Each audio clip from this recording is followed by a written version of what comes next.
Hello everyone, welcome back to the HP Amit education, जो provide करवाता है आपको डिफरेंट एग्जाम्स के लिए ऑनलाइन क्लासेस। करंटली हमारे इंस्टीट्यूशन में जेबीटी, टीजीटी और डीएम कमीशन के कोर्सेज चले हैं और साथ ही साथ में जेबीटी और टीजीटी टैट की क्लासेस भी चली हुई हैं। तो किसी भी कोर्स को ज्वाइन करने के लिए दिए गए कॉन्टैक्ट नंबर पर आप कॉन्टैक्ट कर सकते हैं। हिस्ट्री की इस वीडियो में हम प्राचीन भारत के इतिहास के बारे में पढ़ेंगे। इतिहास में क्या क्या साहित्य था, लिटरेचर था, उसके बारे में पढ़ेंगे। सबसे पहले जब भी साहित्य की बात की जाती है तो सबसे पहले आते हैं आपके वेद। वेद हमने प्रीवियस वीडियो में भी डिस्कस किए थे कि क्या थे। आपने अगर वो वीडियो नहीं देखी है तो आप वीडियो देख सकते हैं प्लेलिस्ट में जाके। वेद का अर्थ होता है ज्ञान के स्रोत। ऐसे ग्रंथ, ऐसी किताबें जिनसे हमें क्या है, बहुत ज़्यादा नॉलेज जो है वहाँ से मिलता है। बहुत ज़्यादा ज्ञान हमें हमारी संस्कृति के बारे में, हमारे कर्म कांडों के बारे में, हमारे मंत्रों के बारे में, हमारे देवी देवताओं के बारे में मिलते हैं। तो उन्हें हम बोलते हैं वेद, यानी कि ज्ञान का स्रोत। वेदों की संख्या कितनी है? 4 है। और ये 4 कौन कौन से वेद हैं? ऋग्वेद, सामवेद, यजुर्वेद और अथर्ववेद। यही इनके लिखने का भी सीक्वेंस था। सबसे पहले ऋग्वेद लिखा गया, फिर सामवेद, फिर यजुर्वेद और सबके एंड में आकर अथर्ववेद लिखा गया। तो एक एक करके हम हर एक वेद में जानेंगे कि क्या है और उसमें किन किन चीज़ों को लिखा गया था। तो सबसे पहले आपके पास वेद आता है ऋग्वेद। ऋग्वेद जो था ये सबसे प्राचीन वेद था, क्योंकि सबसे पहले जिस वेद की रचना की गई वो था आपका ऋग्वेद। बहुत बार ये क्वेश्चन आपके एग्जाम में भी पूछा जाता है। अब ऋग्वेद में होता क्या था? ऋग्वेद में भगवान की स्तुति के लिए, मतलब भगवान की आराधना के लिए मंत्र लिखे गए थे। आपने किसी भी भगवान की आराधना करनी है, उनकी स्तुति करनी है, उसके लिए मंत्र लिखे गए थे। इंद्र देव की करनी है तो इंद्र के लिए मंत्र, गायत्री की करनी है तो गायत्री मंत्र, शिव भगवान की करनी है तो शिव जी के लिए मंत्र। तो हर एक भगवान की आराधना के लिए, पूजा पाठ के लिए सिर्फ और सिर्फ मंत्र लिखे गए थे। इसी का मतलब है कि भगवान की स्तुति के लिए वहां पर ऋग्वेद में मंत्र लिखे गए थे। लेकिन सिर्फ मंत्र लिखे गए थे, उन्हें गाने के बारे में नहीं बताया गया था। मतलब जो मंत्र थे उन्हें सिर्फ हम नॉर्मली, जैसे हम कोई कहानी पढ़ते हैं, हम वैसे ही पढ़ेंगे, उनका गायन नहीं करेंगे। जैसे गायत्री मंत्र हम क्या करते हैं, गाते हैं। लेकिन ऋग्वेद में जब ये गायत्री मंत्र लिखा गया था तो गाने की तरह नहीं लिखा गया था, सिंपल शब्दों में लिखा गया था। ठीक है, तो ऋग्वेद में मंत्र तो होंगे, लेकिन हम उनका क्या करेंगे, एक नॉर्मल भाषा में उच्चारण करेंगे, ना कि गाकर उनका उच्चारण करेंगे। तो इस ऐसे मंत्र ऋग्वेद में लिखे गए हैं जिनका हम साधारण तरीके से ही जो है वो वाचन करेंगे। गाकर जो है वो आगे आपका जो सामवेद है वो हमें बताता है कि किस तरह से मंत्रों का गाकर भी हम उच्चारण कर सकते हैं। ठीक है, उस तरह ऋग्वेद में 10 मंडल हैं, 1028 सूक्त हैं और 10,580 मंत्र हैं। ठीक है, इसके पाठ करने वालों को होत्री कहते हैं। जो इसका पाठ करते हैं, वेद में जो मंत्र हैं उनका उच्चारण करते हैं, जिनका पाठ करते हैं, उनको होत्री कहा जाता है।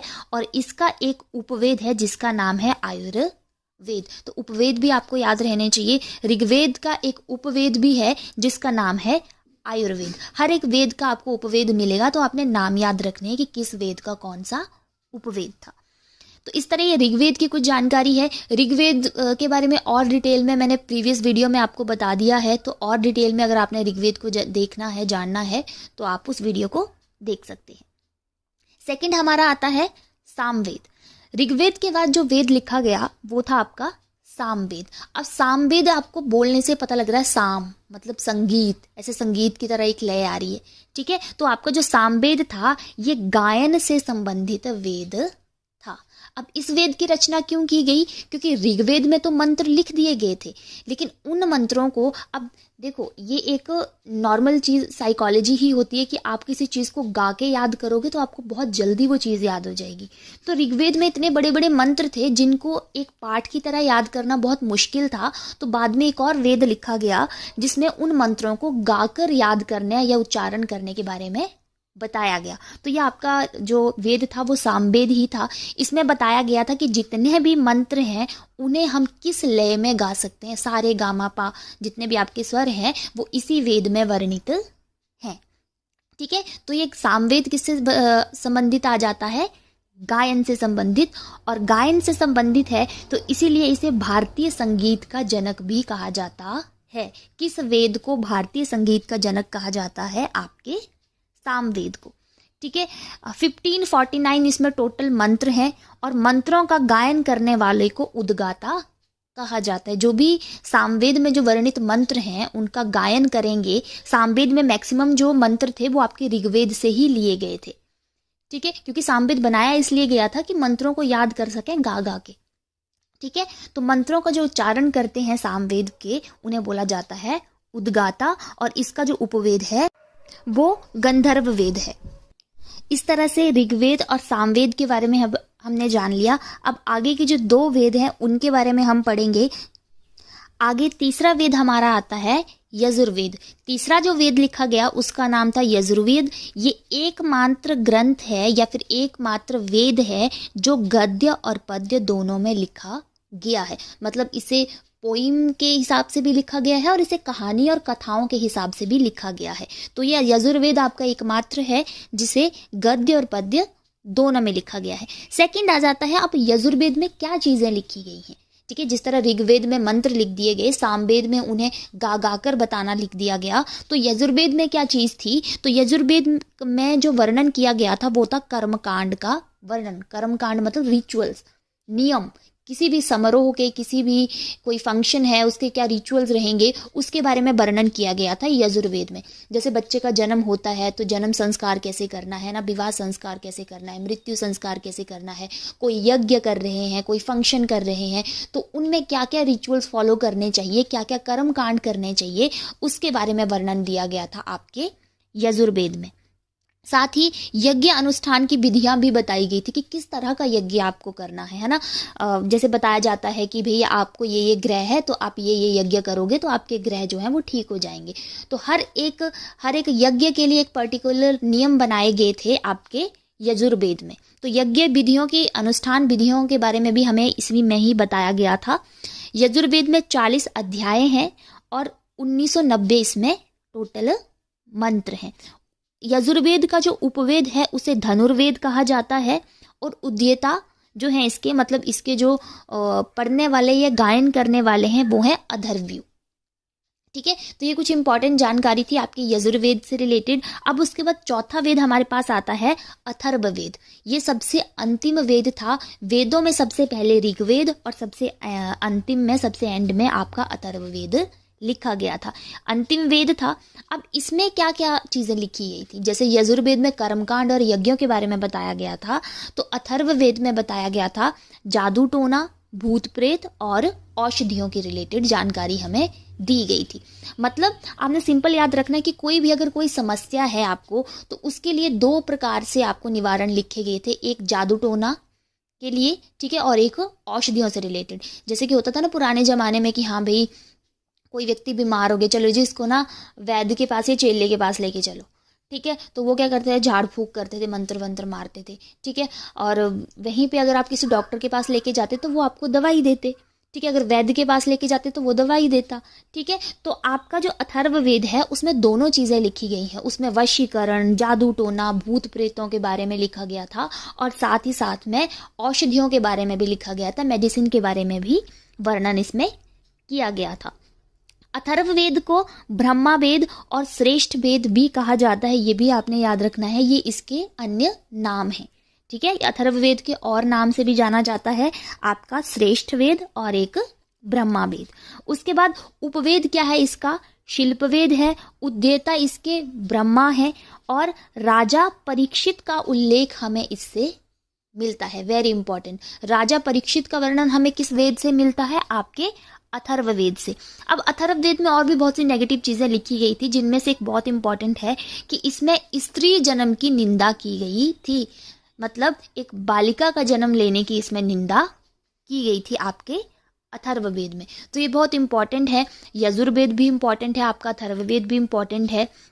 इनमें क्या क्या सब्जेक्ट हैं? जैसे कि ऋग्वेद में मंत्र थे, सामवेद में बताया गया कि उन मंत्रों का उच्चारण गा गा के कैसे करना है, यजुर्वेद में कर्मकांड और यज्ञ थे और अथर्ववेद में जादू टोना, भूत प्रेत और आपकी औषधियाँ थी। तो ये भी जो इनके सब्जेक्ट हैं कि क्या क्या मटेरियल है इनके अंदर, ये काफ़ी पूछे जाते हैं, तो आपने सारी चीज़ें याद रखनी है।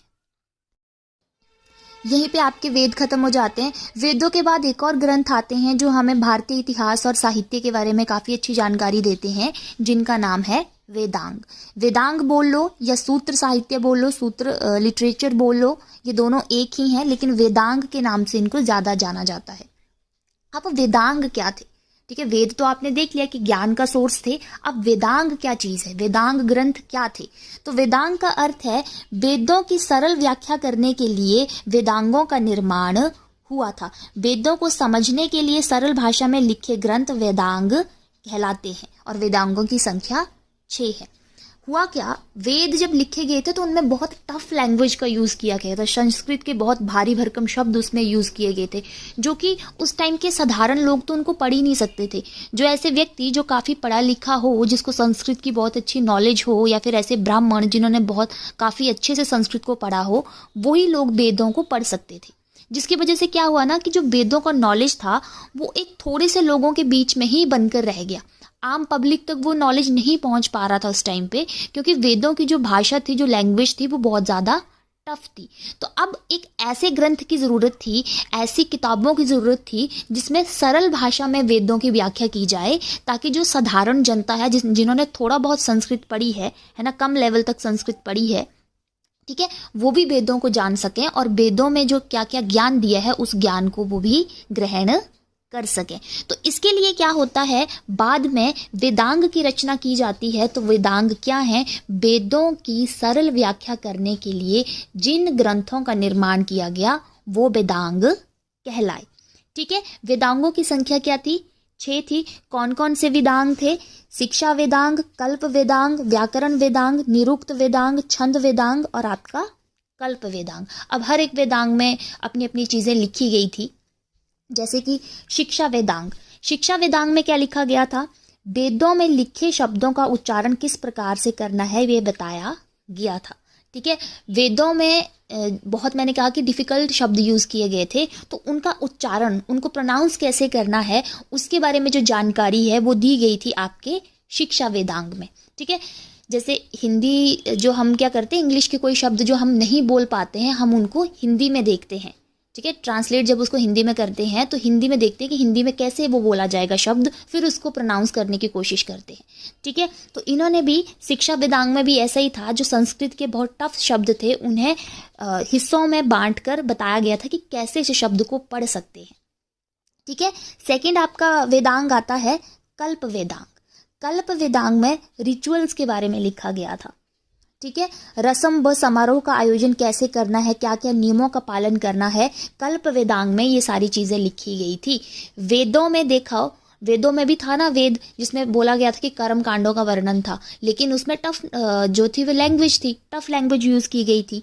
तो कल्प वेदांग में साधारण भाषा का यूज करते हुए, सिंपल लैंग्वेज का यूज करते हुए रिचुअल्स के बारे में लिखा गया कि अगर आप कोई समारोह करते हो, कोई रस्म कर रहे हो, तो उसमें क्या क्या नियम कानून होने चाहिए।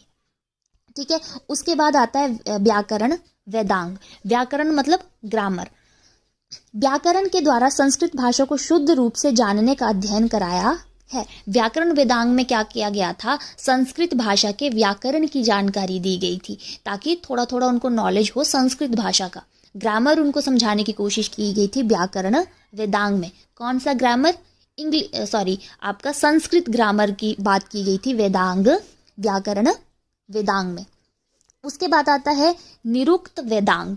निरुक्त वेदांग भी बहुत इंपॉर्टेंट है, क्योंकि इसमें शब्दों की उत्पत्ति के बारे में बताया गया था। निरुक्त वेदांग में जितने भी शब्द यूज हुए थे, या फिर जितने भी डिफिकल्ट शब्द थे, ठीक है, जिनका हमने यूज वेदों में किया है, उनकी उत्पत्ति के बारे में बताया गया था। ठीक है, जैसे मान लो वेद में शब्द यूज हुआ है आपका ऋग्वेद। ठीक है, ऋग्वेद, तो ऋग्वेद की उत्पत्ति कैसे हुई? सामवेद है तो सामवेद की उत्पत्ति कैसे हुई? मान लो गायत्री मंत्र ओम भूर्भुवः स्वः, तो स्वाह की उत्पत्ति कहाँ से हुई?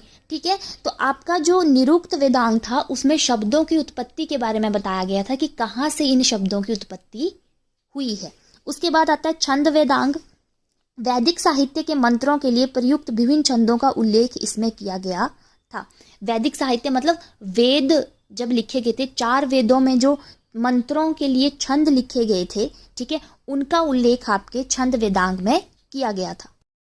छंद वेदांग के बाद जो आपका अंतिम वेदांग आता है वो है आपका ज्योतिष वेदांग। ज्योतिष वेदांग मतलब नाम से पता चल रहा है कि ज्योतिषी के बारे में इसमें बताया जाएगा, ज्योतिष विद्या क्या होती है उसके बारे में बताया जाता है, और ये ज्योतिष का आधार ग्रंथ माना जाता है आपका ज्योतिष वेदांग। ज्योतिष वेदांग की रचना जो थी वो आचार्य लगध मुनि के द्वारा की गई थी। तो ये बहुत इम्पॉर्टेंट आपका एक वेदांग है, क्योंकि इसमें ज्योतिष के बारे में बताया गया था। आज जितने भी आजकल लोग बोलते हैं ना आपका हाथ देखकर भविष्यवाणी करेंगे, ज्योतिषी जितने भी होते हैं वो सब कहीं ना कहीं उन्होंने इस वेदांग को पढ़ा हुआ होता है, आपका ज्योतिष वेदांग। तो इसी के साथ आपके टोटल 6 वेदांग हो जाते हैं, और आपके 6 वेदांग हैं शिक्षा वेदांग, कल्प वेदांग, व्याकरण वेदांग, निरुक्त वेदांग, छंद वेदांग और आपका ज्योतिष वेदांग।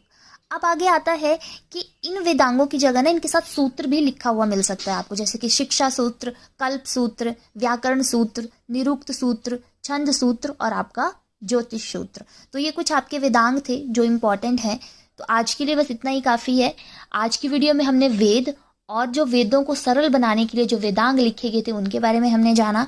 वेदों में हमने 4 वेदों के बारे में पढ़ा कि आपका ऋग्वेद है, सामवेद है, यजुर्वेद है और आपका अथर्ववेद है। क्या क्या चीज़ें उनमें इंपॉर्टेंट है हमने उनके बारे में जाना, और साथ ही साथ में हमने वेदांग यानी कि सूत्र साहित्य के बारे में भी जाना कि वेदांगों की रचना क्यों की गई थी, टोटल कितने वेदांग हैं और हर एक वेदांग में क्या क्या जानकारी लिखी गई है, इसको भी हमने आज डिटेल में जाना।